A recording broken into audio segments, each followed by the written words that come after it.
Hello mga ka-Dear Zyma listeners! Ako pong muli si Miss Sandra, ang inyong narrator, para maghatid ng isang kwentong sigurado kung inyong magugustuhan. Ano ang mangyayari kapag ang isang ruthless mafia king ay kumuha ng fake wife para sa impyerno niya, nang hindi nalalamang ang babaeng yon ang nakasama niya 5 years ago? At plot twist, ang 5 anak pala nila ay mga henyong 5-year-old hackers na pasikretong nagpapatakbo ng security system ng sarili nilang mansyon. May selosang ex-fiancé na handang pumatay. May milyon-milyong dolyar na kasunduan at 5 secret genius babies. Nako, exciting 'di ba?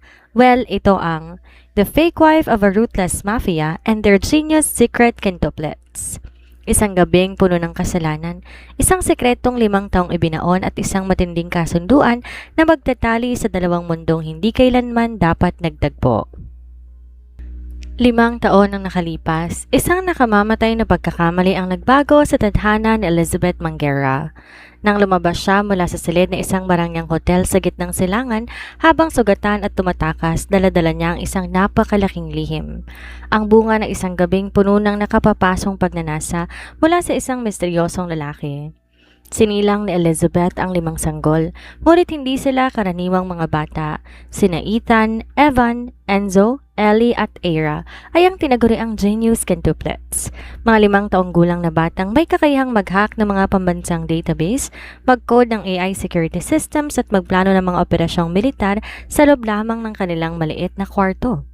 Ngunit nagbagong lahat ng ang pinaka-kinatatakutang tao sa underground world. Ang walang awang mafia king na si Vandolph Custodio ay gustong dulang makorner ng kanyang mga kaaway at pamilya upang magpakasal. Kailangan ni Vandolph ng isang palamuti, isang fake wife na gagamitin niyang panlaban at panakiputas upang makuha ang buong imperyo ng mga Custodio. Sa isang di inaasahang pagtatagpo ng tadhana, si Elizabeth ang napadpad sa kanyang harapan. Be my fake wife for 3 months. I will give you $10 million. Total immunity and absolute protection for your family. Malamig na alok ng tinaguriang ruthless lion ng mafia. Tumatanggap si Elizabeth, ang hindi nalalaman ni Vandolph. Si Elizabeth ang mismong babaeng hinahanap niya sa nakalipas na 5 taon. Ang 5 batang pasekretong nanggugulo, naghahak at nagpapabagsak sa napakatibay na security firewall ng kanyang mansyon ay sarili niyang dugo at laman. Ngunit sa gitna ng kanilang mga pader at mga formal na kasunduan, ang mga malamig na titig ay unti-unting napapalitan ng pagnanasa. Ang kasal-kasalan ay nagiging isang totoong labanan ng puso. At habang unti-unting nabubunyag ang katotohanan, gumagalaw din sa dilim ang obsessive ex-fiancé ni Vandolph na si Sandy Ronquillo. Isang baliw at mayaman na heiress na handang pumatay, mamomba at ubusin ang buong pamilya Manguera, makuha lamang muli ang posisyon sa tabi ng mafia king. Kapag ang pinakamabangis na mafia boss at ang pinakamatalinong genius quintuplets ay nagsama upang protektahan ng iisang babae, walang sino mang kaaway ang makalalabas ng buhay. Naliligo sa malamig na liwanag ng buwan at sa asul na liwanag ng 3 nagtataasang computer monitor ang maliit at lihim na apartment sa gilid ng lungsod. Sa kabila ng simpleng kasangkapan, ang kwartong yon ay mukhang isang pambansang command center. Sa ibabaw ng malawak na kama, tahimik na natutulog ang 5 magkakahawig na anghel, sina Ethan, Evan, Enzo, Ellie at Aira. Sa edad na 5 taon, ang quintuplets ay hindi lang basta malulusog na bata, sila yung mga henyong may kakaibang kakayahan. Si Ethan ang henyo sa programming at cyber warfare, si Evan sa surveillance at mga drone, si Enzo sa AI voice emulation at psychology, si Ellie sa GPS tracking at logistics, at si Aira ang tanging babae, ang utak sa lohika, spatial planning at estratehiya. Nakatitig si Elizabeth Manguera sa kanyang mga anak habang nilalagay ang palad sa kanyang dibdib. Mabilis pa rin ang tibok ng puso niya kapag naaalala ang gabi 5 taon na ang nakararaan. 5 taon nang nakalipas sa isang luxury hotel sa gitnang silangan. Dugo, pawis at matinding takot ang lumamon kay Elizabeth habang tumatakas siya sa isang grupo ng mga human traffickers. Sa gitna ng dilim, napadpad siya sa isang pinto na bahagyang nakabukas. Doon niya nakasama ang isang lalaking may matang tulad ng gutom na lobo. Isang lalaking sugatan, lasing sa nakalalasong gamot na pinainom ng mga kaaway nito at nagtataglay ng nakapapasong init. Isang gabi ng hindi mapigil na pagnanasa at pagmamahalan ang naganap sa pagitan ng dalawang taong hindi magkakilala. Pagkagising ni Elizabeth bago sumikat ang araw, nakita niya ang nakatatak na tattoo na isang lumilipad na Black Phoenix sa kanang balikat ng lalaki. Natakot siya sa pwedeng mangyari kaya't tumakas siya nang walang iniwang kahit anong bakas. Mommy, nakatitig ka na naman sa amin habang nag-iisip. Mababang bulong ni Ethan habang dahan-dahang minumulat ang kanyang mga mata. Agad pinatay ng bata ang isa sa mga monitor sa pamamagitan lamang ng isang tap sa kanyang smartwatch. Napaigtad si Elizabeth at ngumiti nang haplusin ang buhok ng panganay. Matulog ka na, Ethan. Maaga pang pasok ko bukas sa restaurant. Kung ayaw mo na magtrabaho, Mommy, pwede kong ilipat ang 10,000 piso mula sa offshore accounts ng mga corrupt politicians patungo sa bangko mo. Seryosong alok ng 5 taong gulang na bata habang pumesto sa pagkakahiga. Natawa si Elizabeth, ngunit may halong kaba. Ethan, sinabi ko sa'yo ayaw ni Mommy ng illegal. Matulog ka na. Kinabukasan, habang naglalakad si Elizabeth sa gilid ng kalsada patungo sa kanyang trabaho, biglang naging mabigat ang hangin. Ang ugong ng mga sasakyan ng kalsada ay napalitan ng maingay na sigaw ng mga gulong na nagkikiskisan sa asfalto. Tatlong itim na armored SUV na may tinted na salamin ang mabilis na humarang sa kanyang harapan at likod na nagdulot ng matinding kaba sa mga taong nasa paligid. Bago pa man makatakbo si Elizabeth, mabilis na bumaba ang higit sa 10 matatangkad na lalaking nakaitim na suit, may mga earpiece at pasimpleng nakahawak sa mga nakatagong baril sa ilalim ng kanilang Amerikana. Harang ang lahat ng daan, trapped si Elizabeth. Ilang sandali pa bumukas ang pinto ng gitnang SUV. Isang lalaki ang dahan-dahang bumaba. Ang kanyang tindig ay tulad ng isang haring handang manipulahin ang buong mundo. Meron siyang matalas na panga, matang kasing lamig ng yelo na kayang pumatay sa isang tingin lang at aura na puno ng peligro at kapangyarihan. Si Vandolph Custodio, ang tinaguriang ruthless lion at ang hindi mapag-aalinlangang pinuno ng pinakamatagumpay at pinakamapanganib na mafia syndicate sa buong Asya. Napasinghap si Elizabeth, nanlamig ang buong katawan niya na makitang mukha ng lalaki. Ang matang yon, ang paraan ng paggalaw nito, siyang lalaki ng gabing yon sa hotel. Dahan-dahang lumapit si Vandolph kay Elizabeth. Bawat hakbang ng kanyang mamahaling leather shoes ay tila kulog sa tenga ni Elizabeth. Tinitigan siya ni Vandolph mula ulo hanggang paa, walang bakas ng pagkilala sa mata ng lalaki dahil nung gabing yon madilim ang silid at may klipang buhok ni Elizabeth malayo sa kanyang kasalukuyang itsura. Elizabeth Manguera. Malamig at mababang boses ni Vandolph na nagpataas sa balahibo ng babae. May-ari ng isang maliit na catering business. Walang pamilyang nakatala sa pampublikong record at walang kahit anong koneksyon sa aking mga kaaway. Sino ka? Ano ang kailangan mo sa akin? Matapang na tanong ni Elizabeth kahit na nanginginig ang kanyang mga tuhod. Napaangat ang isang gilid ng labi ni Vandolph, isang bahagyang ngiti na puno ng kapangyarihan. Kailangan ko ng isang babaeng walang interes sa aking yaman, walang takot sa aking pangalan at higit sa lahat, isang babaeng po pwedeng maging panakip butas. Bumaba ang boses ni Vandolph habang yumuyuko ng bahagya upang pumantay ang kanilang mga mukha. Nais ng aking lupon at ng pamilyang magpakasal ako sa loob ng 3 buwan upang makuha ko ng buo ang kontrol sa aking imperyo. Ayokong magpakasal sa mga pamilyang gutom sa kapangyarihan. Be my fake wife. Ano? Gulat na sigaw ni Elizabeth. 1 taong kontrata? Patuloy ni Vandolph nang di pinapansin ang gulat ng babae. I will give you $10 million, total immunity from any law enforcement, and absolute security for you and whatever you hold dear. Pumayag ka at magiging pinakamakapangyarihang babae ka sa underground world. Tumanggi ka at sisiguraduhin kong walang mapapasukan trabaho sa bansang ito. Nag-init ang ulo ni Elizabeth sa matinding panggigipit ng lalaki. Ngunit sa kabila ng galit, mabilis na gumana ang kanyang utak. $10 million. Ang halagang yon sapat na upang mabigyan niya ng pinakamagandang kinabukasan ang kanyang quintuplets nang di na kailangan magtago sa dilim. At higit sa lahat, kasama niyang mismong ama ng kanyang mga anak nang di man lang nito nalalaman. Pumapayag ako. Matatag na sagot ni Elizabeth habang direktang nakatitig sa malamig na mga mata ng mafia boss. Ngunit may kondisyon ako. Hindi mo ko pwedeng pakialaman sa mga personal kong lakad at walang mangyayaring pisikal sa pagitan nating dalawa. Bahagyang natigilan si Vandolph sa katapangan ng babae. Karamihan sa mga tao ay nagmamakaawa sa kanyang paanan, ngunit ang babaeng to naglalagay pa ng kondisyon. Deal! Maikling tugon ni Vandolph bago tumalikod at pumasok muli sa kanyang sasakyan. Isakay siya. Samantala, hindi kalayuan sa kalsadang yon, nakaparada ang isang pulang sports car. Sa loob nito, nakaupo si Sandy Ronquillo, ang obsessive ex-fiancé ni Vandolph at heiress ng malakas na pamilyang Ronquillo. Nanginginig sa matinding galit ang mga kamay ni Sandy habang nakahawak ng mahigpit sa steering wheel. Pinalalabas ng kanyang mga kuko ang dugo sa sariling palad habang pinapanood kung paanong sinakay ni Vandolph si Elizabeth sa sasakyan nito. Isang dukhang basahan? Galit na bulong ni Sandy habang ninilisik ang kanyang mga mata. Pinagpalit ako ni Vandolph sa isang walang kwentang babae? Mamatay ka muna, Elizabeth Manguera, bago mo makuhang lalaking para sa akin lang. Sa hindi kalayuan, sa loob ng isang lihim na van na nakaparada sa kabilang kanto, nakatutok ang isang maliit na camera drone na pinalilipad ni Evan. Sa monitor ng drone, nakikita ng quintuplets ang buong kaganapan. Na-intercept ko ng audio file, sabi ni Enzo habang inilalagay ang earpiece.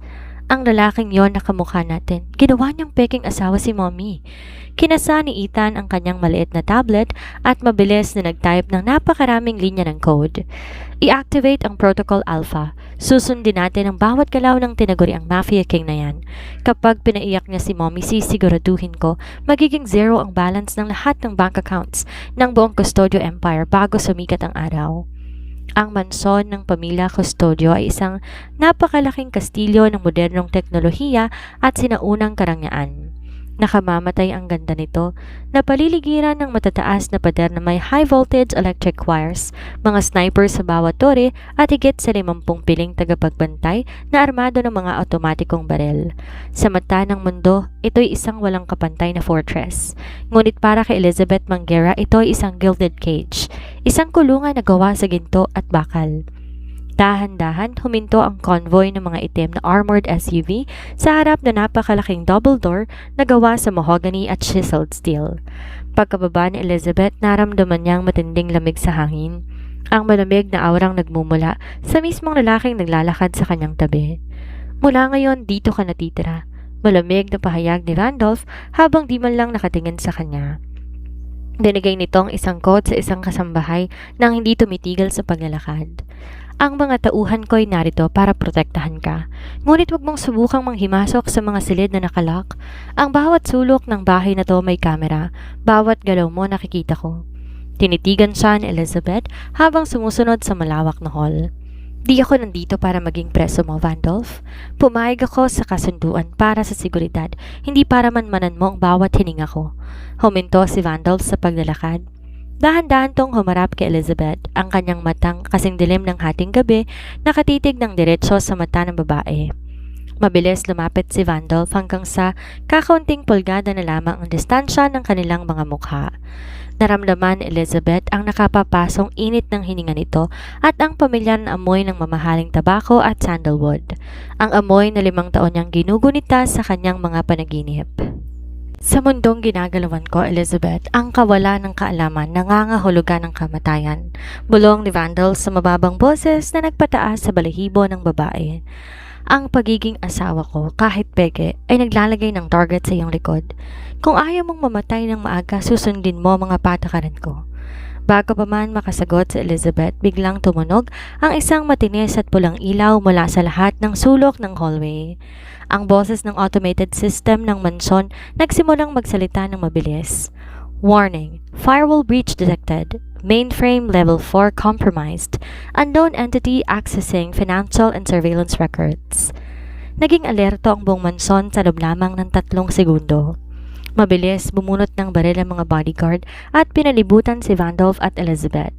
Nagbagong ekspresyon ni Vandolph mula sa malamig na pagtitig. Ang kanyang mukha ay napuno ng matinding galit ng isang sugatang leon. Boss, may nakapasok sa ating internal mainframe. Sigaw ng security head na si Marcos habang tumatakbo palapit sa kanila dala ang isang tablet. Hindi to karaniwang hacker. Ang encryption protocol ng pamilyang Custodio winawasak nila sa loob lamang ng ilang segundo. I-trace ang IP address, lock down the entire system. Galit na utos ni Vandolph habang mabilis na naglalakad patungo sa kanyang command center. Samantala, sa ilalim ng lihim na kondo, unit na ilang kilometrong layo mula sa mansyon, sa gitna ng silid na pinaiilawan lamang ng 3 monitors, ang 5 taong gulang na si Ethan ay mabilis na nagtatype sa kanyang mechanical keyboard. Ang mga linya ng green codes ay mabilis na bumubuhos sa kanyang screen tulad ng isang talon. Sa tabi niya nakaupo si Evan, may hawak na controller habang pinapanood ang live feed mula sa micro-drone na ipasok niya sa ventilation system ng mansyon ni Vandolph. Si Elra naman, nakatitig sa digital blueprint ng buong mansyon na kasalukuyang dinedecode ng kanyang algorithm. Masyadong mabagal ang security system ng tatay natin, malamig na komento ni Ethan habang naglalagay ng panibagong bypass code. Ginamit ko lang isang simpleng Trojan horse para pasukin ang CCTV sa kwarto ni Mommy. Gusto kong siguraduhin hindi siya sasaktan ng lalaking yan. Ethan, huwag mong ubusin ang pera niya, paalala ni Ellie habang nakatutok sa GPS tracker na nakakabit sa sasakyan ng mga kalaban. Iwanan mo siya ng pambili ng pagkain para kay Mommy? Nagpapadala ako ng peking signal sa IT team nila, singit ni Enzo habang nagpapakawala ng isang AI voice tube. Iisipin nila na mula sa Russia ang pag-atake. Bumalik ang eksena sa command center ng mansyon. Galit na pinalo ni Vandolph ang kanyang kamao sa ibabaw ng glass table nang mag-shutdown ang dalawa sa kanilang main servers. Sinong naglakas loob na pasukin ang empire ko? Sigaw ni Vandolph. Sino ang G5 na to? Sa gitna ng kaguluhan at tensyon sa command center, isang malakas na tunog ng pagkakabukas ng pinto ng mansyon ang nangyari. Ang mga nagtataasang pintuan ay binukas ng walang pahintulot. Pumasok ang isang babaeng nakasuot ng mamahaling pulang gawa sa sutla. May mataas na heels na naglilika ng matitinding tunog sa marbol na sahig.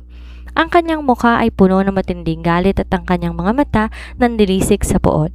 Si Sandy Ronquillo. May hawak tong barel sa kanyang kanang kamay, pinalilibutan ng 6 sa kanyang sariling mga pampribadong mercenaries na pumasok sa pamamagitan ng paggamit ng kanyang pampamilyang security clearance.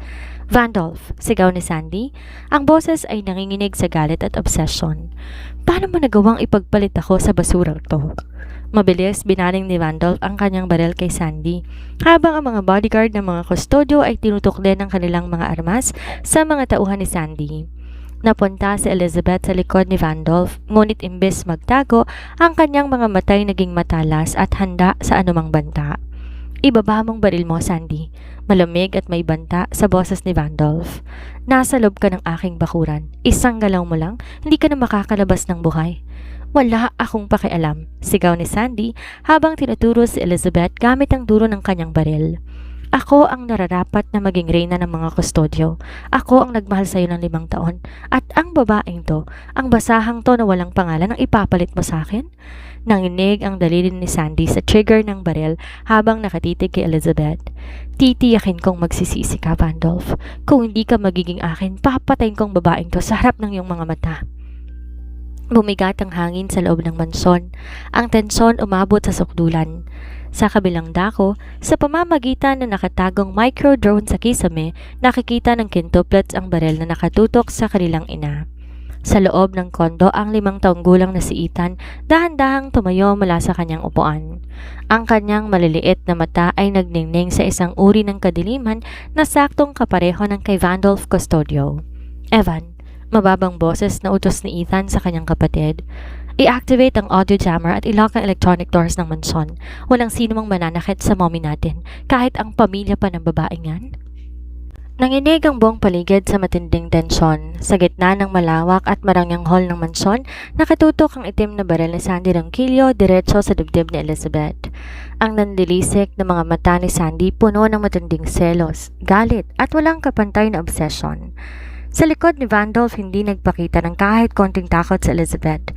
Dahan-dahan siyang humakbang paitaas, hindi upang magtago, kundi upang pumantay sa linyang nilalakaran ng Mafia King. Tinitigan niya si Sandy ng diretsyo sa mga mata.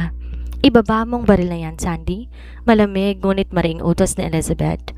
Ang kanyang boses walang anumang panginginig, isang bagay na kinagulat maging ni Vandolph. Kung sa tingin mo matatakot mo ko dahil lang sa may hawak kang bakal, nagkakamali ka. Hindi mo makukuha ang paggalang at pagmamahal ng isang lalaki sa pamamagitan ng pagmamakaawa at pag-aamok na parang isang batang nawala ng laruan.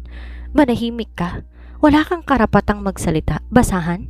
Sigaw ni Sandy habang lalong humihigpit ang hawak sa trigger. Ako ang anak ng pinakamayamang pamilya sa Underground Alliance. Ako ang nakatadhana para kay Vandolph. Ang nakatadhana sa akin, ako ang pumipili, Sandy. Malamig na sumingit si Vandolph. Sa isang mabilis at maingat na galaw, dahan-dahan, tinaas ng mafia boss ang kanyang sariling baril at tinutukto sa mismong noo ni Sandy. At kailanman hindi ikaw yon. Nalamig ang mukha ni Sandy. Vandolph, itututok mo ang baril mo sa akin para lang sa babaeng to? Bago pa man makasagot si Vandolph, isang kakaibang pangyayari ang naganap sa loob ng mansyon. Biglang nagbagong kulay ng mga ilaw sa paligid. Ang maliliwanag na chandelier ay namatay, napalitan ng kulay pula't asul na emergency lighting. Ang mga automatic heavy steel shutters ng mansyon mabilis na bumagsak mula sa kisame na nagdulot ng malakas na bang at tuluyang nag-seal sa lahat ng pinto at bintana. Ano to? Tarantang sigaw ng mga mercenaries ni Sandy habang winawagayway ang kanilang mga baril sa dilim. Mula sa speaker sa kisame, isang boses ang narinig. Isang boses na binuo ng advanced AI voice emulation ni Enzo mula sa kanilang lihim na silid. Alert! Security perimeter level 9 activated. Foreign hostiles detected. Neutralization sequence ready in 5, 4. Atras! Naka-lockdown ng buong lugar? Sigaw ng security head ng mga mercenaries. Sa matinding takot na baka maipit sila sa isang trap o neurogas release ng mga kustodyo, mabilis pinalibutan ng mga tauhan si Sandy at sapilitan tong hinalakbo palabas sa pamamagitan ng natitirang manual emergency exit. Bitiwan niyo ko! Papatayin ko ang babaeng yan! Vandolph! Galit na sigaw ni Sandy habang pilit na kinakaladkad ng kanyang sariling mga guard palabas ng bakuran. Hindi pa tayo tapos, Elizabeth. Sisiguraduhin kong magiging impyerno ang buhay mo. Nang makalabas sa mga kaaway, mabilis na pumasok ang tactical squad ng mga kustodyo upang linisin ang lugar. Sa kabila ng kaguluhan na tigilan si Vandolph, tumingin siya sa mga speakers at sa kanyang security control panel. Boss, bulong ni Marcos habang nakatingin sa kanyang tablet. Hindi ang security team natin ang nag-lockdown ng mansyon, ang G5 na naman. Pumasok sila sa ating system para tulungan tayo. Kunot noong nakatitig si Vandolph sa screen. Sino ba talagang G5 at bakit sila nakikialam sa mga usapin ng aking pamilya? Nilagay ni Vandolph ang kanyang baril sa holster at tumarap kay Elizabeth. Dahan-dahan niyang hinawakan ng magkabilang balikat ng babae, tinitingnan kung may anumang gasgas o sugat to. Ligtas ka ba? Seryosong tanong ni Vandolph. May kakaibang init sa kanyang mga daliri na nagpabilis sa tibok ng puso ni Elizabeth. Ligtas ako, sagot ni Elizabeth habang dahan-dahang iniiwas ang kanyang tingin. Sanay ako sa panganib, Vandolph. Huwag mo kong ituring na isang babasaging salamin. Bahagyang napangiti si Vandolph, isang tunay at totoong ngiti na matagal nang hindi nakikita ng kanyang mga tauhan. May iba ka talagang taglay, Elizabeth. Iba ka sa lahat ng babaeng nakilala ko. Samantala, sa lihim na condominium unit, sa harap ng 5 malalaking monitors, nakahinga ng maluwag ang quintuplets. Pinatong ni Evan ang kanyang VR goggles sa mesa habang si Aira ay nagmamasid sa digital map ng lungsod. Si Ellie naman patuloy sa pag-aayos ng GPS coordinates ng sasakyan ni Sandy. Umalis na ang baliw na babae, sabi ni Evan habang umiinom ng gatas mula sa kanyang juice box. Maganda ang ginawa mong voice modulation, Enzo. Natakot sila ng gusto. Pero hindi pa tapos ang laban. Seryosong paalala ni Aira habang nilalabas ang background profile ni Sandy Ronquillo sa screen. Tingnan niyo to. Si Sandy Ronquillo may access sa pampamilyang mga tagagawa ng iligal na armas at may koneksyon sa mga international mercenaries. Ang galit niya kay Mommy hindi basta-basta mawawala. Lumapit si Ethan sa gitna ng silid. Ang kanyang maliit na mukha ay puno ng matinding determinasyon. Mula ngayon, malamig na pahayag ni Ethan. Maglalagay tayo ng 24/7 satellite tracking kay Sandy Ronquillo.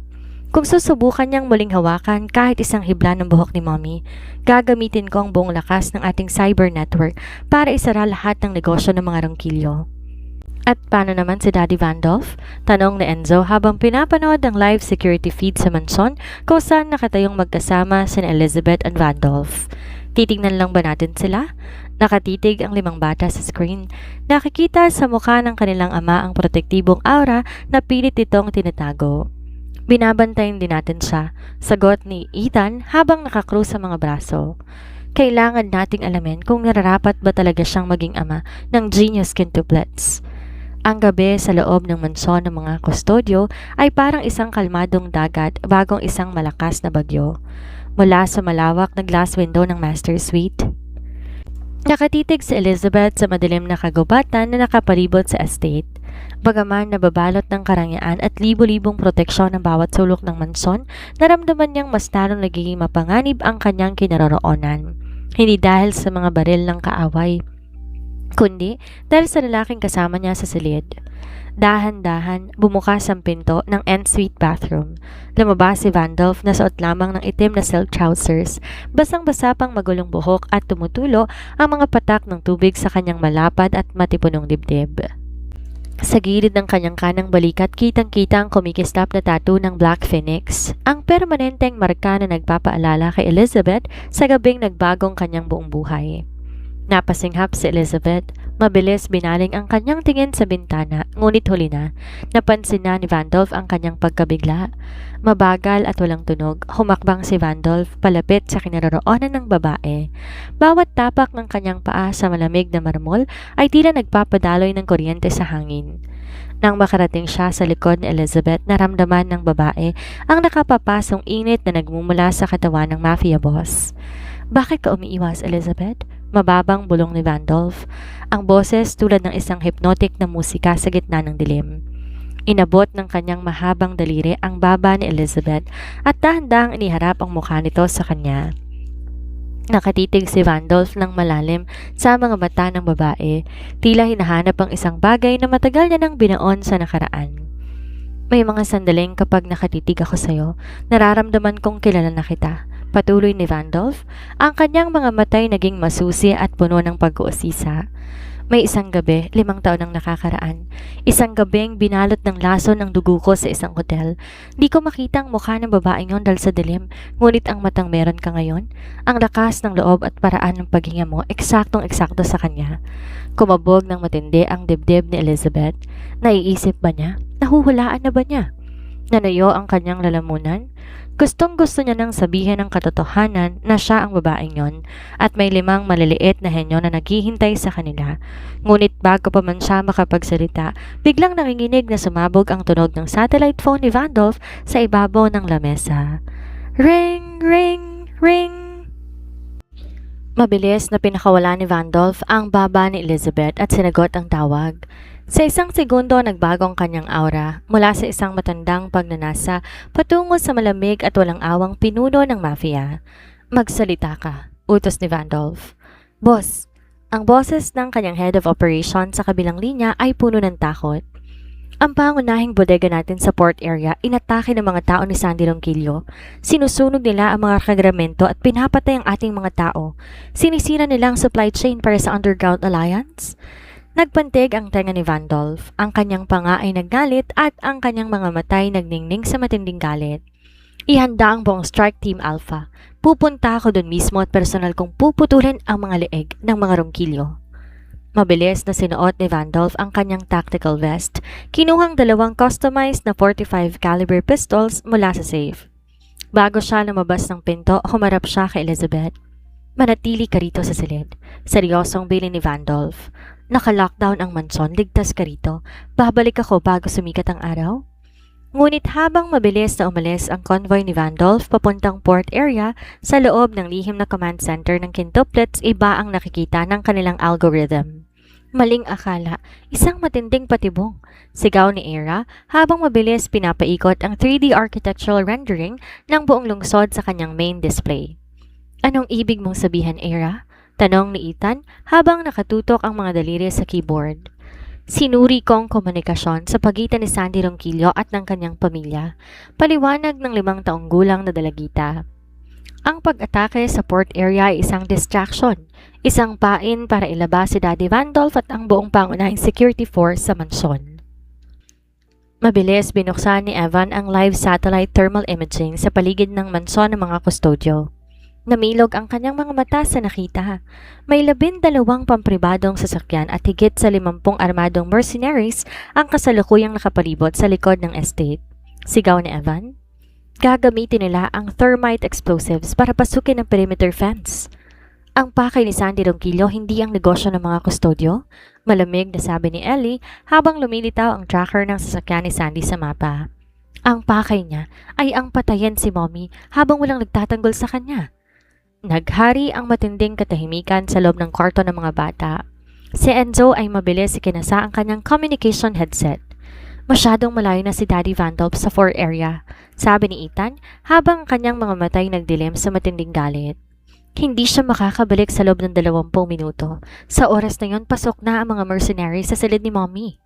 Tumingin si Ethan sa 4 niyang kapatid. Walang takot, walang alinlangan. Ang dugong nananalitay sa kanila ay ang dugo ng pinakamapanganib na tao sa underground world na pinatibay ng matalas na talino ng kanilang ina. I-activate ang Protocol Valkyrie, utos ni Ethan. Era, i-override mo ang local power grid ng buong distrito para madiliman ang paligid ng mansyon. Evan, ilabas mo lahat ng ating combat drones. Enzo, gamitin mo ang boses ng Chief of Police para magpadala ng peking SWAT trade alert sa lugar ni Sandy. Ellie, ihanda mong ating armored van. Tumatag ang tindig ng 5 taong gulang na henyo. Ating ipapakita kay Sandy Ronquillo kung ano ang nangyayari kapag binanggamong pamilya ng genius quintuplets. Bumagsak ang matinding kadiliman sa buong estate ng mga kustodyo nang biglang maputol ang pangunahing linya ng kuryente sa buong distrito. Ang humahaginit na hangin ng hating gabi napalitan na nakakatakot na katahimikan. Bago to pinalitan ng sunod-sunod na mahihinang thud mula sa likurang padan ng mansyon.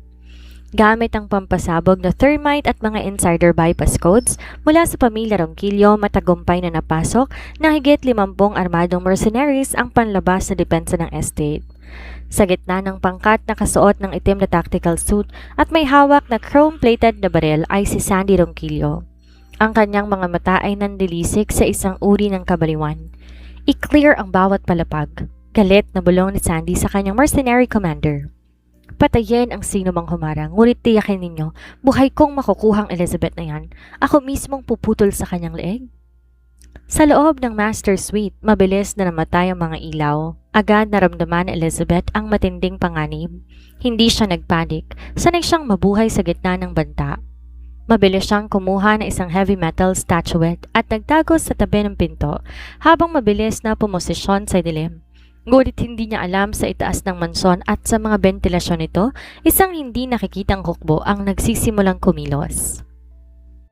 Mula sa madilim na kalangitan, 10 maliliit na combat at surveillance drones na gawa ng quintuplets ang dahan-dahang bumaba mula sa kawan ng mga ulap. Sa paningin ng mga mercenaries na gumagamit ng night vision goggles, biglang nawala ang kanilang mga visual displays dahil sa matinding frequency jamming na pinapakawala ng mga drones ni Evan. May problema sa mga goggles natin. Jammed ang frequency. Sigaw na isang mercenary habang tinatanggal ang kanyang kagamitan. Bago pa man sila makarecover, pinatunog ni Era ang kanyang espesyal na algorithm. Mula sa mga speakers ng mansyon na pinatatakbo ng backup battery systems na nahack ni Ethan o malingaw-ngaw, ang isang nakalilitong echo ng mga putok ng baril at mga footsteps mula sa iba't ibang direksyon. May ambush. Nasa kanan sila. Hindi, nasa kaliwa. Tarantang sigaw ng mga mercenaries habang nagpapaputok sa mga walang taong hallway dahil sa matinding takot at kalituhan. Kasabay nito, ginamit ni Enzo ang kanyang AI voice modulator upang pasukin ang mga radio earpieces ng mga mercenaries. Ang boses na kanilang narinig ay ang boses ng kanilang sariling commander. Abort mission. Pinalilibutan tayo ng SWAT at ng buong custodial strike team. Mag-retreat sa main courtyard. Nagkaroon ng matinding gulo sa hanay ng mga mercenaries. Nawalan sila ng disiplina at nagsimulang magtakbuhan palabas. Nag-aakalang nahulog sila sa isang patibong ng mga pulis at ng mafia. Mga tanga, bumalik kayo rito, walang pulis. Galit na sigaw ni Sandy habang nagpapaputok sa kisame upang pigilan ang kanyang mga tao, ngunit wala nang nakikinig sa kanya. Sa gitna ng kaguluhan, mabilis na nakapasok si Sandy sa mismong master suite kung saan naroon si Elizabeth. Nandilisik ang kanyang mga mata habang tinuturo ang baril sa dilim. Manguera, lumabas ka rito, sigaw ni Sandy. Mamamatay ka ring babae ka. Bago pa man maikasa ni Sandy ang kanyang baril, mabilis lumabas si Elizabeth mula sa gilid at buong lakas na inihampas ang metal statuette sa kamay ni Sandy. Napasigaw sa sakit si Sandy habang tumalsik ang kanyang baril sa malayo. Di nag-aksaya ng panahon si Elizabeth. Mabilis niyang pinalagpak si Sandy sa sahig at pinalibutan to ng kanyang mga tuhod habang hawak ang napulot na baril. Ang dating simpleng babae, nagpakita na matinding lakas ng isang ina na handang pumatay para sa kanyang mga anak. Sabi ko sa'yo, Sandy, hindi ako natatakot sa'yo. Malamig na sabi ni Elizabeth habang nakatutok ang baril sa noo ni Sandy. Sa sandaling yon, sumabog ang pangunahing pinto ng Master Suite. Pumasok si Vandolph kasama ng kanyang elite guards na may dalang malalakas na ilaw at baril. Nang makita ni Vandolph ang eksena, si Elizabeth na nakatutok ang baril sa sugatang si Sandy habang ligtas ang buong paligid, nandilat ang kanyang mga mata sa gulat. Elizabeth! Mabilis tumakbo si Vandolph, pinalibutan ng kanyang malalapad na braso ng babae. Habang mabilis sinahawakan ng kanyang mga guard si Sandy. Nanginig si Sandy habang ginagapos ang mga bakal ng kadena. Vandolph! May kakampi ang babaeng yan. May pumasok sa system mo. May gumawa ng kababalaghan sa estate mo. Hindi pinansin ni Vandolph ang mga sigaw ni Sandy habang iniuutos sa kanyang mga tao na dalhin to sa pinakamapanganib at pinakamahigpit na underground facility ng pamilya Custodio upang doon magdusa at ibulong ang kanyang mga krimen sa federal na pamahalaan. Nang maiwan silang dalawa sa silid, dahan-dahan, inalis ni Vandolph ang baril sa kamay ni Elizabeth at niyakap to ng napakahigpit. Isang yakap na puno ng matinding takot na baka mawala ang babae sa kanya. Patawarin mo ko. Napakalaki ng pagkakamali ko sa pag-iwan ko sa iyo, bulong ni Vandolph. Ang kanyang boses ay nanginginig sa emosyon. Hindi ko mapapatawad ang sarili ko kung may mangyayaring masama sa iyo. Naramdaman ni Elizabeth ang mabilis sa tibok ng puso ng Mafia King. Sa sandaling yon, natunaw lahat ng kanyang pag-aalinlangan. Ang ruthless boss na kinatatakutan ng buong mundo, tila isang lalaking handang lumuhod para lamang sa kanyang kaligtasan. Ngunit habang nakayakap si Vandolph sa kanya, nakatitig ang mafia boss sa maliit na box na nakakabit sa van ng kisame, isang micro-transmitter na naglalabas ng asul na liwanag. Agad na nalaman ni Vandolph ang G5 na nagligtas sa kanyang mansyon at sa kanyang asawa ay hindi isang organisasyon ng mga kaaway. Sila ay mga taong nagpoprotekta kay Elizabeth at gagamitin ni Vandolph ang lahat ng kanyang kapangyarihan upang mahanap kung sino talaga ang mga ito. Ang amoy ng pulbura at nasusunog na kuryente, dahan-dahang napalitan ng malamig at seryosong hangin sa loob ng Master Suite. Bagaman natapos na ang pag-atake ni Sandy Ronquillo at nakakulong na ito sa underground facility ng pamilya Custodio, hindi mapalaki si Vandolph. Ang kanyang matatalas na instinct bilang pinuno ng pinakamalaking mafia syndicate ay nagsasabing may napakalaking paraisipan sa likod ng mga nangyari. Habang nakaupo si Elizabeth sa gilid ng kama, ginagamot ang maliit na pasa sa kanyang braso. Nakatayo si Vandolph sa harap ng kontrol ng kanyang security team. Nakatitig ang mafia boss sa maliit na black microtransmitter na nakuha ng kanyang mga tauhan mula sa ventilation duct sa kisame. Boss, lumapit si Marcos na may hawak na advanced signal scanner at tablet. Na-trace na ang ating Cyber Level Intelligence Division ang frequency ng transmitter na ito. Hindi na ito nagmumula sa alinmang kilalang mitran o international na intelligence agency.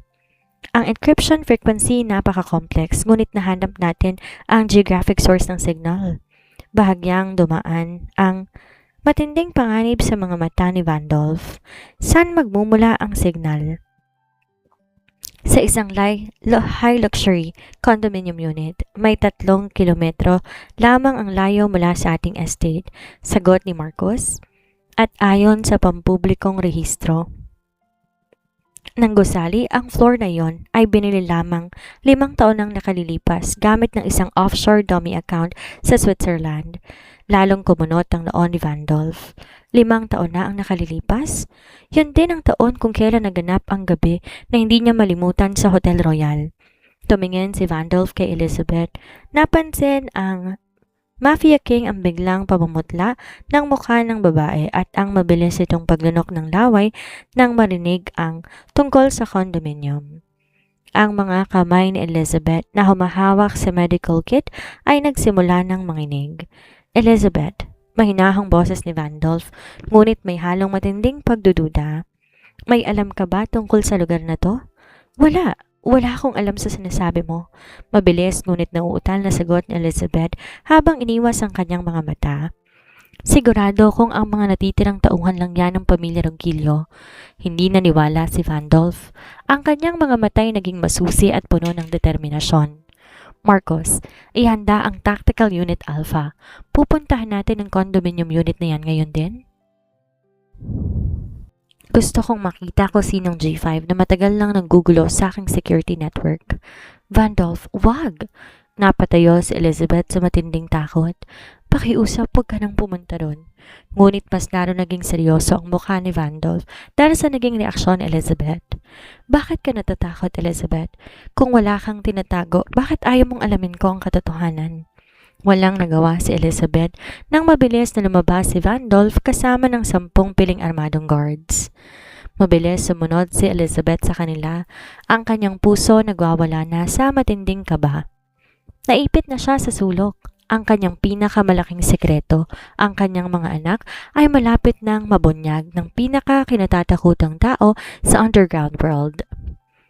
10 minutong nakalipas, mabilis pinalibutan ng mga armadong tauhan ng mga kustodyo ang ika-14 na palapag ng luxury condominium building. Ang buong hallway na balot na matinding tensyon habang dahan-dahang lumalapit si Vandolph sa pinto ng Unit 1405. Nilabas ni Vandolph ang kanyang heavy .45 caliber pistol, isang senyas ng kanyang kamay at mabilis winasak ng kanyang mga tauhan ang electronic door lock sa pamamagitan ng isang maliit na explosive breaching charge. Bumukas ang pinto. Mabilis papasok ang tactical team na nakatutok ang mga laser lights ng kanilang mga rifle sa bawat sulok ng kwarto. Freeze! Custodio security, huwag kayong kikilos. Ngunit pagpasok ni Vandolph sa loob ng malawak at napakarangyang sala, natigilan ng buong tactical team.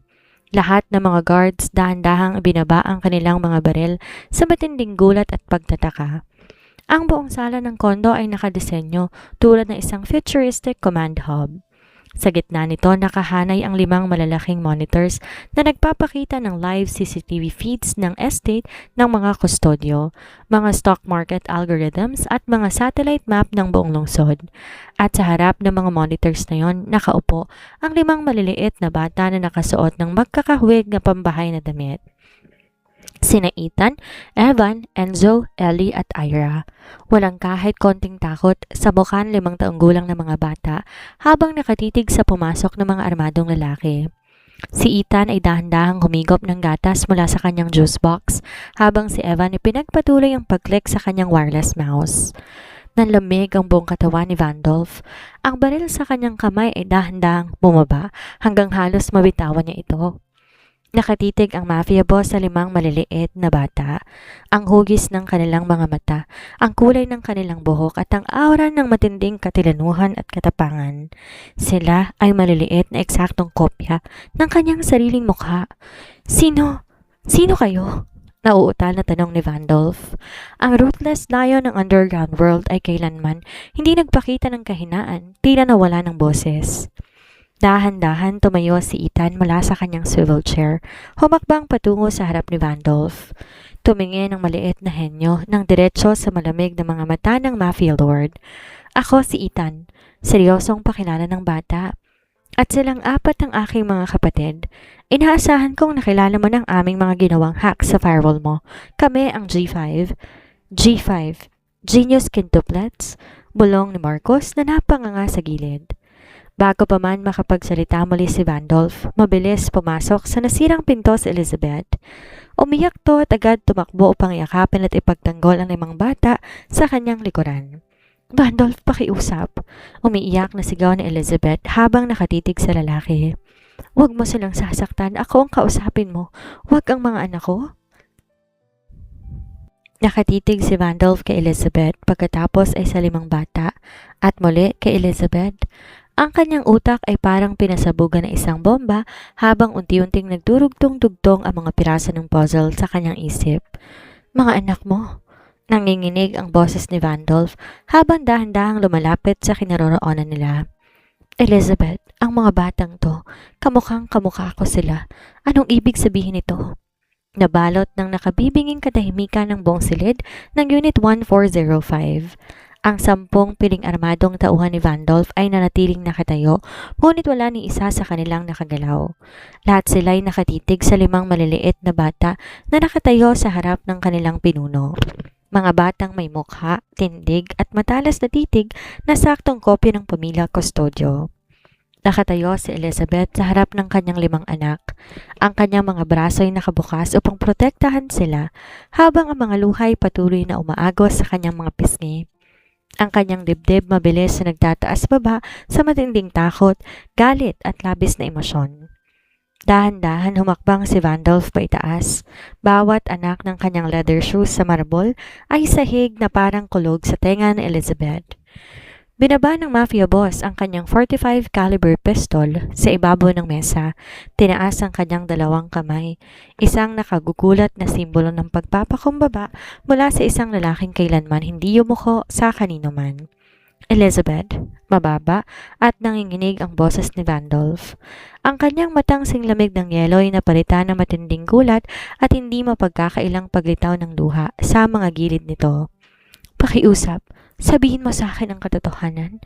Sino ang ama ng 5 batang ito? Huminga na malalim si Elizabeth, pilit na pinatitigas ang kanyang boses kahit na pumipiyok ito sa emosyon. 5 taon na ang nakalipas, Randolph, panimula ni Elizabeth habang direktang nakatitig sa mga mata ng lalaki. Sa Hotel Royal sa gitnang silangan. Tumatakas ako ng gabing yon mula sa mga taong gustong magbenta sa akin sa underground market. Lasing at sugatan ka na makapasok ako sa silid mo. Nalasol ang dugo mo na isang pampatinding gamot mula sa iyong mga kaaway. Nanlamog ang buong katawan ni Randolph nang marinig ang mga salitang yon. Ang kanyang memorya mula sa gabing yon, dahan-dahang nagbalik ng buong linaw. Hindi ko makita ang mukha mo sa dilim, patuloy ni Elizabeth habang patuloy ang pag-agos ng luha. Ngunit nung gabing yon, nagkabuhol ang tadhana natin. Pagkagising ko bago magbukang liwayway, nakita ko ang tattoo ng Black Phoenix sa iyong kanang balikat. Natakot ako sa mundong po pwedeng magkaroon ka, kaya tumakas ako.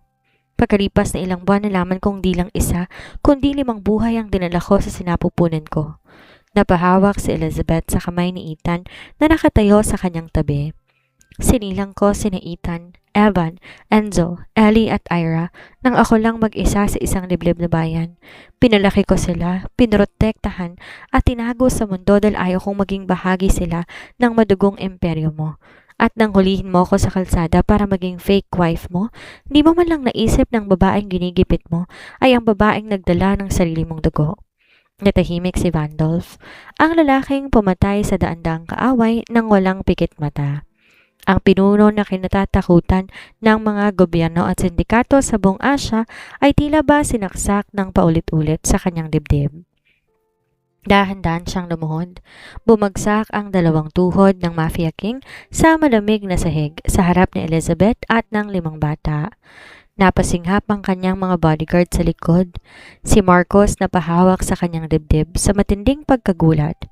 Kailanman ay hindi pa nakikitang lumuhod ang isang kustodyo. Patawad, nanginginig na bulong ni Randolph habang tumutulo ang mga luha sa kanyang pisngi. 5 taon. 5 taon kayong naghirap, samantalang ako'y nakaupo sa trono ng yaman at kapangyarihan. Wala ako nung sinilang sila. Wala ako nung kailangan mo na makakasama sa gitna ng gabi. Inangat ni Randolph ang kanyang mukha. Tinitigan 5 bata ng isa-isa. Ethan, Evan, Enzo, Ellie, Ira. Basag ang boses na banggit ni Randolph sa kani-kanilang mga pangalan. Kayo pala ang G5. Kayo ang nagprotekta sa ina ninyo dahil ang sarili ninyong amay naging bulag. Dahan-dahan, humakbang paitaas ang 5 taong gulang na si Ethan. Tinitigan niya ang kanyang ama na nakaluhod sa kanilang harapan. Sa kabila ng kanyang matalas na talino at pagiging henyo sa computer, isa pa rin siyang bata na nagangad ng proteksyon ng isang ama. Galit kami sa iyo nung una.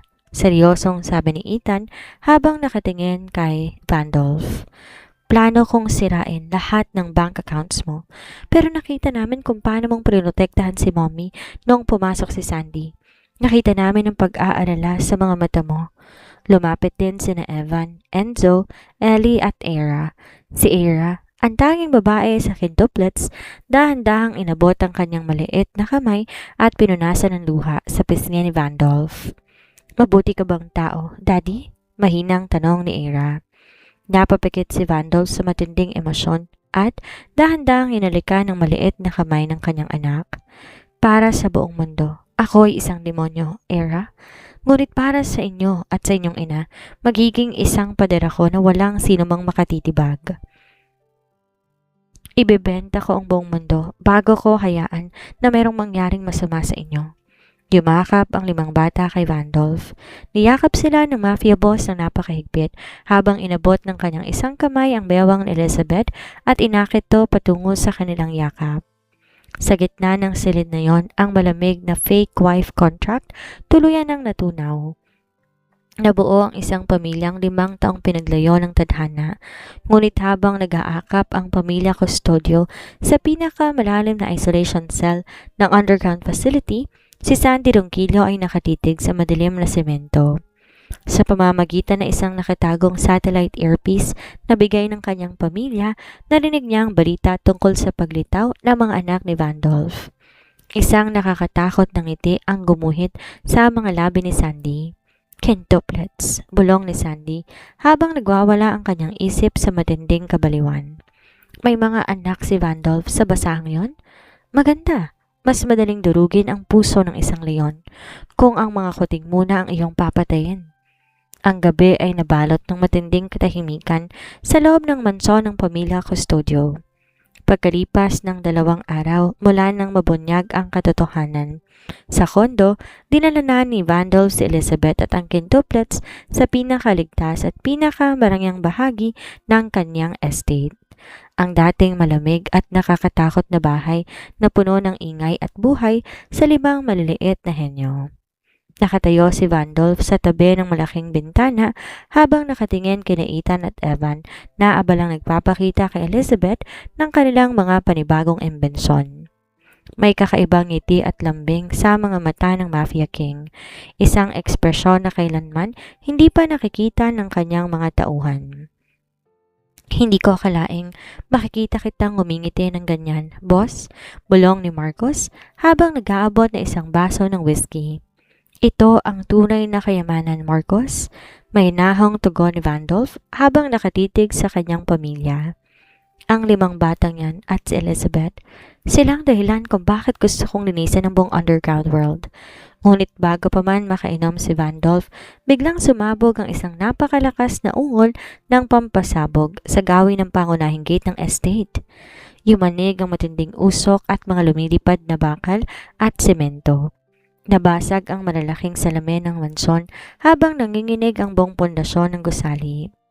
Alerto! Inatake tayo! Security perimeter breached! Sigaw ng mga tagapagbantay sa pamamagitan ng mga radio. Mabilis sinapa ni Vandolph si Elizabeth at ang quintuplet sa sahig habang pinoprotektahan sila ng kanyang sariling katawan. Sa labas ng estate, umalingaw-ngaw ang sunod-sunod na putok ng mga otomatikong baril at mga heavy machine guns. Sa kabila ng napakahigpit na underground facility, kung saan kinukulong si Sandy Ronquillo, nagawa itong itakas ng isang tanyag na international mercenary group, ang Black Skull Syndicate, na binayaran ng pamilya Ronquillo gamit ang bilyon-bilyong dolyar. At ngayon, si Sandy Ronquillo ay nakatayo na sa ibabaw ng isang armored war vehicle sa labas ng mansyon.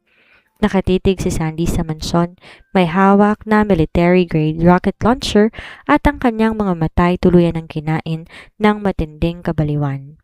Vandolph, lumabas ka dyan, kasama ng mga basurang anak mo? Sigaw ni Sandy sa pamamagitan ng isang megaphone. Kung hindi ka magiging akin, sisiguraduhin ko, magiging abo ang buong pamilya mo ngayon din. Sa loob ng reinforced panic room sa ilalim ng mansyon, mabilis pinalipas ni Vandolph ang pamilya, ngunit alam niyang ang pampasabog ng Black Skull Syndicate kayang magwasak kahit ng mga bunker militar. Dito lang kayo. Seryosong utos ni Vandolph habang kinakasa ang kanyang 2 assault rifles. Lalabas ako. Tatapusin ko na ang kabaliwang ito. Hindi. Vandolph! Umiiyak na sigaw ni Elizabeth habang hawak ang braso ng lalaki. Nahanap ka na namin. Nahanap ka na ng mga anak mo. Huwag ka magpapakamatay sa labas. Kailangan ko kayong protektahan, Elizabeth, sagot ni Vandolph habang hinahalikan ng noon ng babae. Ito lang ang paraan. Maling diskarte, Daddy. Malamig ngunit matatag ang boses na sumingit. Lumingon si Vandolph, nakitang quintuplets na nakatayo sa harap ng isang nakabukas na emergency console sa panic room. Si Era, mabilis na nagbubukas ng digital tactical map ng estate sa kanyang tablet. Ang Black Skull Syndicate ay merong 50 tauhan, 3 armored vehicles at 2 anti-tank launchers. Mabilis na ulat ni Era. Kung lalabas ka ng mag-isa, 70% ang posibilidad na mamamatay ka sa loob ng 3 minuto. Pero wala na tayong oras, apela ni Vandolph. Meron, Daddy, singit ni Ethan habang nakangiti ng may matinding kapangyarihan. Hindi mo kailangan mag-isa, kasama mo ang genius quintuplets. Mabilis nagpalitan ng tingin ang 5 bata. Evan, ilabas mo ang mga nakatagong defense drones na nilagay natin sa attic ng isang araw, utos ni Ethan. Ellie, i-hack mo ang GPS tracking ng kanilang armored vehicles para magkaputukan ng sarili nilang mga sasakyan. Enzo, gagamitin natin ang high-frequency acoustic waves sa panlabas sa sunod system para sirain ang balance ng kanilang mga mercenaries. Tumingin si Ethan kay Vandolph at kay Elizabeth. Mommy, Daddy, ito ng oras para magtulungan ng buong pamilya kustodyo. Napatingin si Vandolph sa kanyang asawa at sa kanyang 5 taong gulang na mga anak. Sa kauna-unahang pagkakataon sa kanyang buhay bilang pinuno ng mafia, naramdaman niya na hindi siya nag-iisa sa pakikipaglaban. Isang matalim at bangis na ngiti ang lumabas sa mga labi ng Mafia King. Sige, ipakita natin sa kanila kung ano ang nangyayari kapag ginagalaw ang pamilya natin. Umalingaw-ngaw ang nakakabinging sipol ng mga bala at pampasabog sa paligid ng estate. Ang pader ng mansyon na dating nakatayo ng buong karangyaan, pinalilibutan ngayon ng usok at apoy.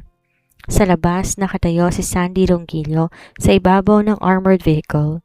Nandirisik ang mga mata habang tinuturo ang rocket launcher sa pangunahing pintuan ng gusali. Pasabugin ang buong lugar, sigaw ni Sandy sa mga mercenaries ng Black Skull Syndicate.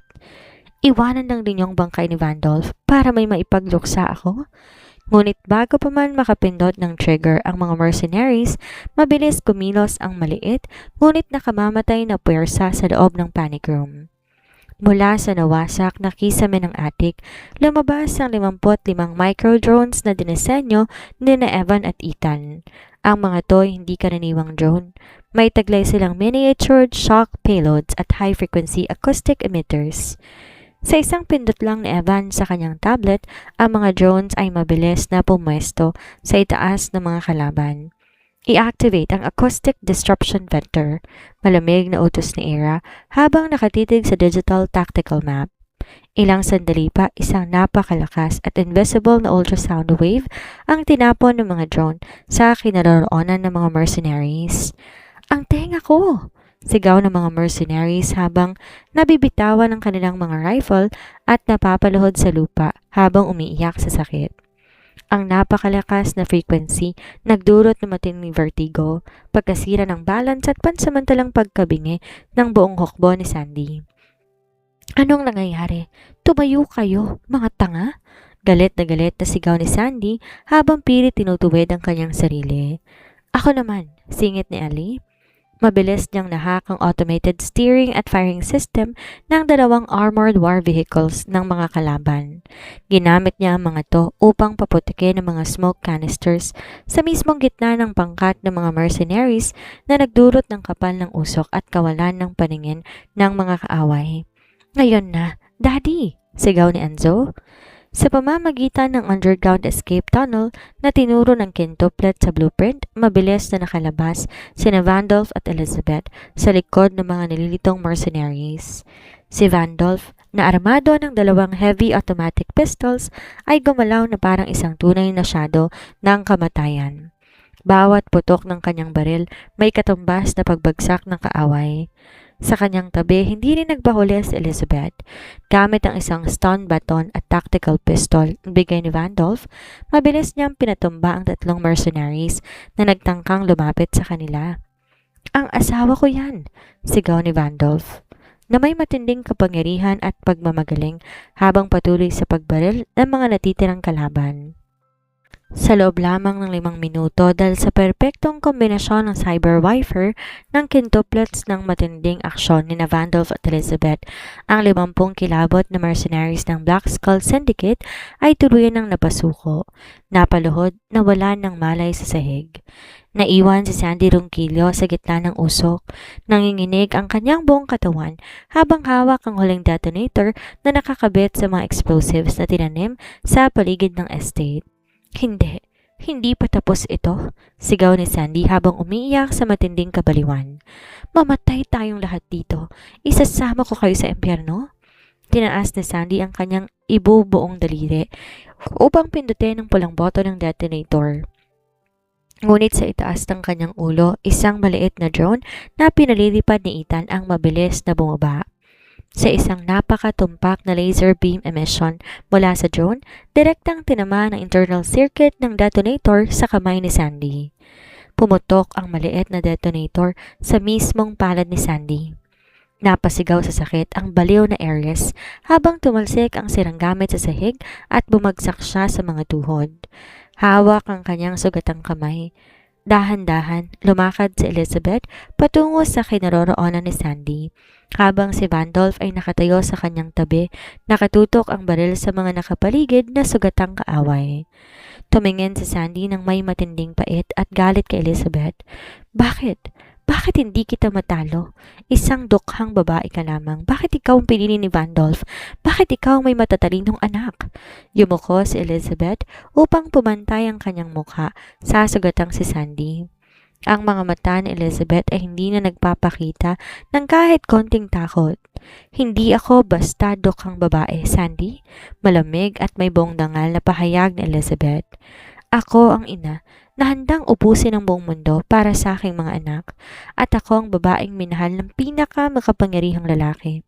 Hindi dahil sa aking yaman, kundi dahil sa aking katatagan." Sa sandaling yon, umalingaw-ngaw ang mga sirena ng federal na pulisya at ng international SWAT team.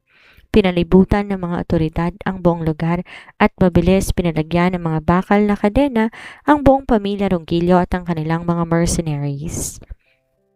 Habang kinakaladkad si Sandy patungo sa sasakyan ng pulis, patungo sa isang habang buhay na pagkakakulong sa pinakahigpit na pasilidad ng bansa, nakatitig siya sa pamilya kustodyo na nakatayong magkakasama.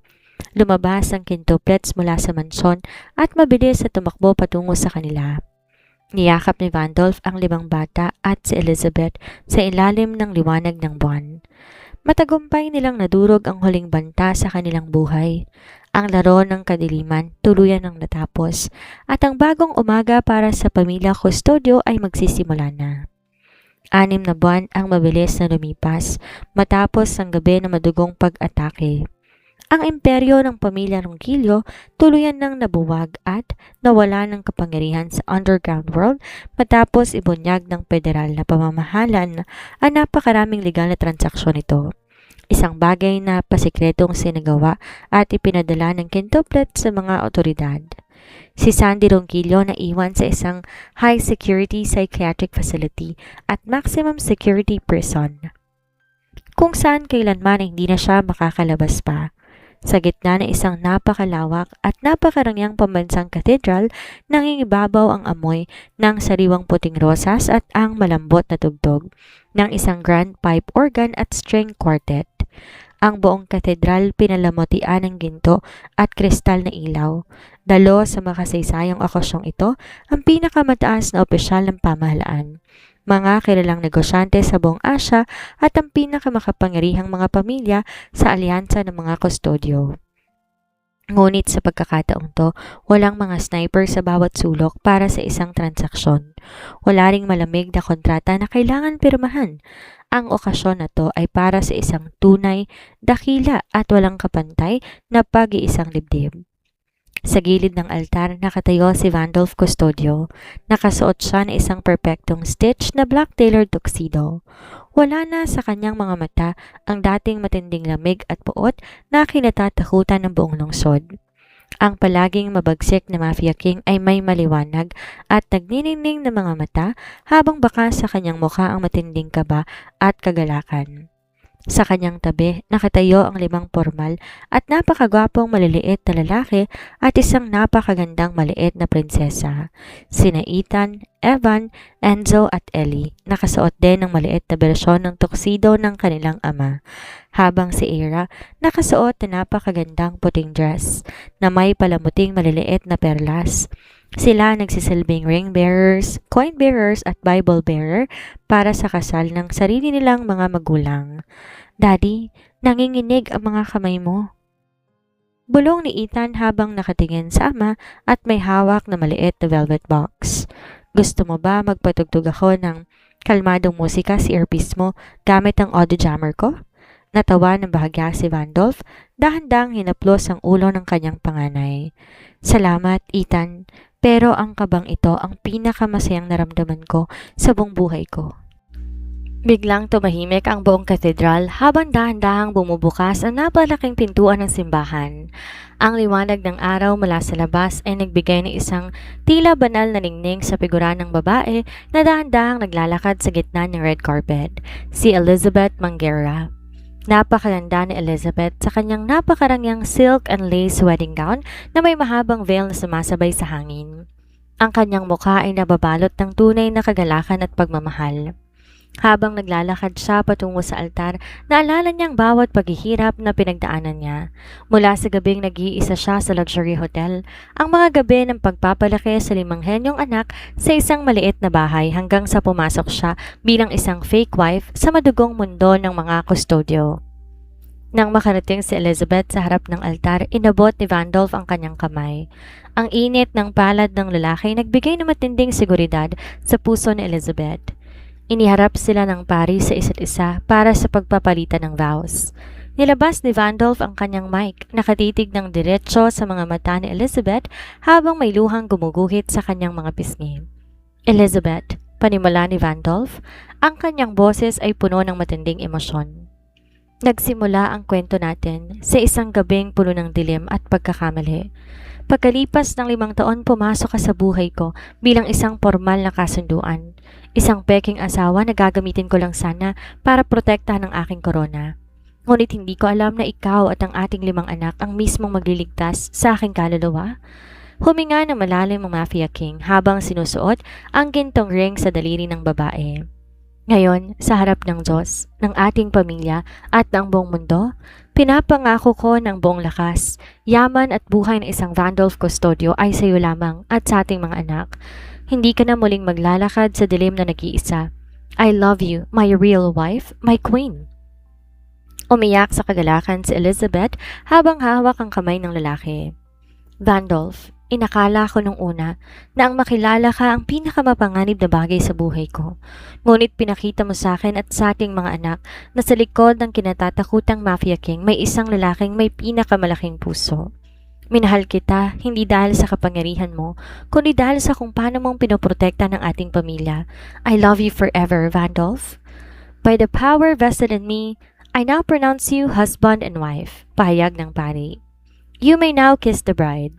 Mabilis na inakit ni Vandolph si Elizabeth sa kanyang mga braso at nilagay ang halik sa mga labi nito sa gitna ng napakalakas na palakpakan, hiyawan at pagbagsak ng mga puting rosas mula sa kisame ng katedral. Sa harap ng altar, nagkatinginan ang quintuplets habang nakangiti ng napakalapad. Mission accomplished, team! Bulong ni Ethan habang pinipindot ang isang maliit na button sa kanyang smartwatch upang i-record bawat pesto at anggulo ng makasaysayang halik ng kanilang mga magulang. Napakagandang ending ng system protocol natin, dagdag ni Ira habang nakayakap sa braso ng kanyang mga kapatid. Mula sa isang peking kasunduan, isang madugong labanan at isang napakalaking lihim na patunayan ni Vandolph at Elizabeth na ang tunay na pag-ibig at ang katatagan ng isang pamilya ang pinakamakapangyarihang puwersa sa buong mundo. At kasamang kanilang genius secret quintuplets, ang pamilya Custodio handa ng harapin ang isang maganda, tahimik at walang katapusang bagong simula. At dyan nagtatapos ang The Fake Wife of a Ruthless Mafia and Their Genius Secret Quintuplets. What a ride, di ba mga besh? Mula sa peking kasunduan at madugong banta ng kaaway, napatunayan ni Vandolph at Elizabeth na walang anumang pader o kapangyarihan ang makatitibag sa isang pamilyang nagkakaisa, lalo na kung may 5 genius babies na nagbabantay sa likod mo.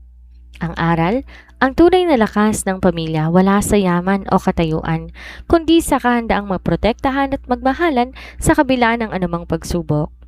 Salamat sa pakikinig. Don't forget to like, share, and follow para sa susunod pa nating kwento. Until next time. Bye guys!